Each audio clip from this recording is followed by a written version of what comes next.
था Brayton would system, इसका नाम ही पड़ गया। इसने शुरू किया था, इनॉग्रेटेड मतलब शुरू किया कौन सा ईरा, ये ग्रोथ का, unprecedented growth of trade and income, ठीक है। ये चीज़ें इसने स्टार्ट की, किसके लिए, वेस्टर्न इंडस्ट्रियल नेशन के लिए और जापान के लिए। Next is Most colonies of Asia and Africa emerged as free independent nations.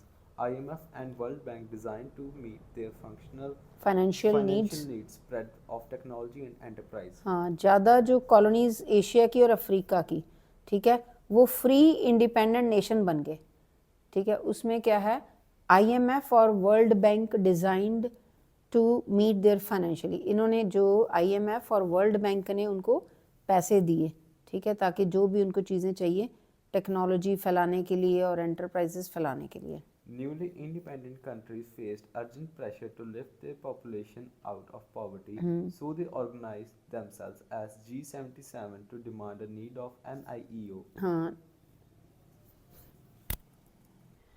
तो ये जो नई इंडिपेंडेंट कंट्रीज़ इमर्ज हुई थी, ठीक है, उनको अर्जेंट प्रेशर आ गया, मतलब कि उनको एक काम करना पड़ा to lift their population out of poverty, क्योंकि वर्ल्ड वॉर 1 के बाद गरीबी हो गई, ठीक है। सारी यहाँ कंट्रीज़ जो पार्टिसिपेट किया जिन्होंने, वो पुअर हो गई, ठीक है, खर्चा बड़ा हो गया उनका आर्म्स एंड एमुनिशन पे, ठीक है। तो अब उनकी जो नई कंट्रीज़ हैं उनकी उनके ऊपर प्रेशर आ गया कि उन्होंने अपनी प्रॉपर्टी पॉपुलेशन को पावर्टी से ऊपर बाहर निकालना है, ठीक है, गरीबी दूर करनी है। So they organise themselves as G77, एक बना ली to demand a need of NIEO, ठीक है। Next is What was the impact of the Great Depression on USA? हाँ, ग्रेट डिप्रेशन का यूएसए पे क्या असर हुआ। With the fall in prices and prospect of depression, US banks also clashed domestic lending and called bank loans. हाँ, तो ये इससे क्या हुआ, जो ग्रेट डिप्रेशन का क्या असर हुआ, इसमें क्या हुआ था, डिप्रेशन, ये फॉल इन प्राइसेस, डिप्रेशन मतलब जो प्राइस कम हो गई चीज़ों की, ठीक है।